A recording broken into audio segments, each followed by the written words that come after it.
আৰক্ষীৰ বিৰুদ্ধে এবাৰ জাঙুৰ খাই উঠিছে মুছলিম সমাজ। মুছলিম ধৰ্মাৱলম্বী লোকসকলৰ সভা চলি আছিল আৰু সেই সভা বাধা প্ৰদান কৰাৰ অভিযোগ উত্থাপন হৈছে এতিয়া আৰক্ষী বিষয়া কৃত্ৰিমান পাঠকৰ বিৰুদ্ধে। এতিয়া আৰক্ষী বিষয়াৰ বিৰুদ্ধে জাঙুৰ খাই উঠিছে মুছলিম সমাজ। বিলাসীপাৰাত আৰক্ষীৰ কৰ্মকাণ্ডক লৈ সৃষ্টি হৈছে তীব্ৰ বিতৰ্কৰ। বিলাসীপাৰাত ইছলাম ধৰ্মাৱলম্বী লোকসকলৰ ধৰ্মীয় সভা বন্ধ কৰাৰ ভয় ভাবুকি প্ৰদান কৰাৰ অভিযোগ উত্থাপন হৈছে আৰক্ষীৰ বিৰুদ্ধে। জিলাপাৰাৰ সন্তোষপুৰত শান্তিপূৰ্ণভাৱে চলি আছিলে ইছলাম ধৰ্মাৱলম্বী লোকসকলৰ এখন ধৰ্মীয় সভা। আৰু ৰাজিয়াতুল উলুম বানাত মাদ্ৰাছাই চৰকাৰী সকলো নিয়ম নীতি মানি অনুষ্ঠিত কৰি আছিলে ধৰ্মীয় সভাৰ। আৰু সেই সময়তে আৰক্ষীয়ে যিটো অনুমতিও প্ৰদান কৰিছিলে সেই সভাৰ বাবে, কিন্তু ভাৰপ্ৰাপ্ত আৰক্ষী বিষয়া শালকুচা আৰক্ষী চকীৰ ভাৰপ্ৰাপ্ত আৰক্ষী বিষয়া কৃত্ৰিমান পাঠকে ফোনযোগে সভা বন্ধ কৰাৰ ভাবুকি প্ৰদান কৰিছিলে। তাৰ লগতে ধৰ্মীয় সভাক অপমান কৰাৰ অভিযোগ উত্থাপন হৈছে এতিয়া শালকুচা আৰক্ষী চকীৰ ভাৰপ্ৰাপ্ত আৰক্ষী বিষয়া কৃত্ৰিমান পাঠকৰ বিৰুদ্ধে, আৰু যাৰ বিৰুদ্ধে এতিয়া ডাঙৰ খাই উঠিছে মুছলিম সমাজ। আৰু আৰক্ষী বিষয়াগৰাকীয়ে যিটো ফোনযোগে ধৰ্মীয় সভাক বন্ধ কৰাৰ ভাবুকি প্ৰদান কৰিছিলে বা অপমান আৰু ভাবুকি প্ৰদান কৰাৰ কথা পোহৰলৈ অহাত এতিয়া ডাঙৰ খাই উঠিছে ইছলাম ধৰ্মাৱলম্বী লোকসকল। ধৰ্মীয় সভাৰ মঞ্চৰ পৰাই আৰক্ষী বিষয়াগৰাকীক তীব্ৰ সমালোচনা কৰিছে প্ৰাক্তন বিধায়ক আলী আকবৰ মিয়াৰ লগতে বিভিন্নজনে। যিহেতু বিলাসীপাৰাত আৰক্ষীৰ কৰ্মকাণ্ডক লৈ এতিয়া ডাঙৰ খাই উঠিছে মুছলিম সমাজ।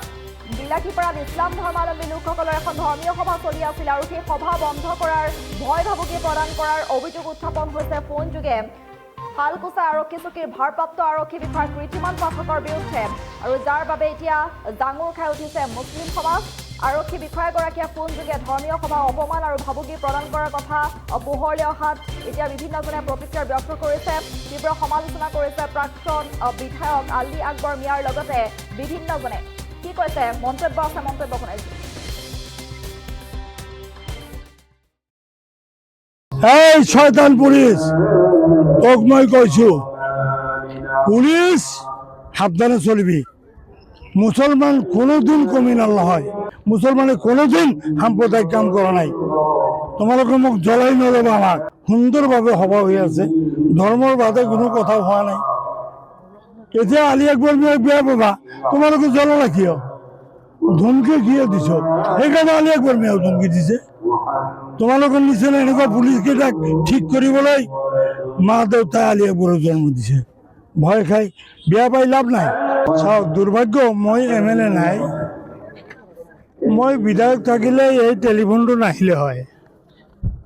দুৰ্ভাগ্য আপোনালোকৰ নে মই নাজানো, মই বিধায়ক নাথাকোঁতে পুলিচৰ মানে হাতটো 1 হাত 18 ইঞ্চি, এতিয়া 22 ইঞ্চি হৈ গৈছে, বেছি বাঢ়িছে।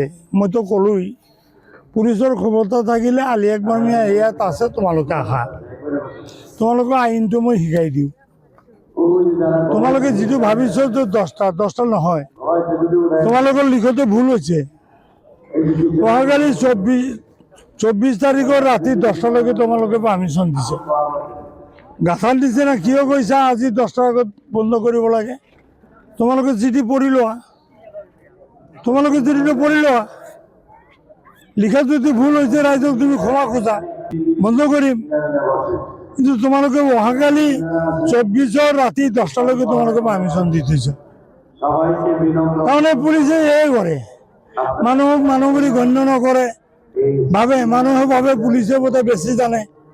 তোমালোকৰ নিচিনা পুলিচ ঘৰততো মই পিয়নো নাৰাখোঁ।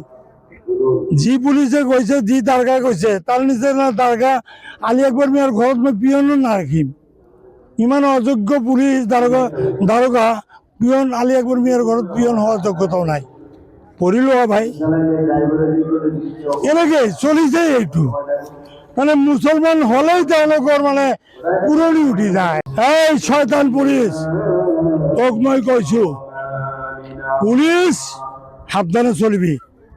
মুসলমান কোনোদিন কমিনাল নহয়, মুসলমানে কোনোদিন আমি ৰাজিয়াতুল উলুম সন্তোষপুৰ বানাত মাদ্ৰাছাৰ অন্যান্য বছৰৰ দৰে এইবেলিও অধিৱেশনখন সম্পূৰ্ণৰূপে চৰকাৰৰ আইন অনুসৰি পাৰ্মিশ্যন লৈহে এই কামটো আমি হাতত লৈছিলোঁ। কিন্তু আমাৰ ধৰ্মীয় সভাখন চলি থকা অৱস্থাত আমাৰ যিসকলে আমি ইয়াত জড়িত আছোঁ আমালোকৰ এজনকো ফোন নকৰাকৈ চালকোছা থানাৰ IC কীৰ্তিমান পাঠকে বেলেগ এজন মানুহক ফোন কৰি ধমকি দিয়ে ৰাতি 10টাৰ পিছত যদি ধৰ্মীয় সভাখন শেষ নকৰে তেতিয়াহ'লে আমি ধৰ্মীয় সভাৰ কৰ্তৃপক্ষক তাৰ পৰা উঠাই লৈ আহিম।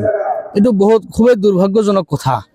যদি এনেকুৱাই হয় তেতিয়াহ'লে পাৰ্মিশ্যন লোৱাৰ মূল্যটো কি থাকিব আৰু আমি চৰকাৰক কেনেকৈ বিশ্বাস কৰিম আৰু আমি ধৰ্মীয় সংখ্যালঘুবোৰে ক'ত আস্থা ৰাখিম যে আমি আমাৰ নিজৰ ধৰ্মীয় যিবিলাক পৰিৱেশ ধৰ্মীয় অধিৱেশন চৰকাৰৰ সম্পূৰ্ণৰূপে পাৰ্মিশ্যন লোৱাৰ পিছতো আমি শান্তিপূৰ্ণভাৱে কৰি থকা এখন প্ৰগ্ৰামক বন্ধ কৰিবলগীয়া হয় আৰু ভয় ভাবুকি দিয়ে। এইটো এটা জঘন্য কথা হৈছে, এইটো বৰ নিন্দনীয় হৈছে। ইয়াত আমি একেবাৰে এইটো কামত সন্তুষ্ট হোৱা নাই।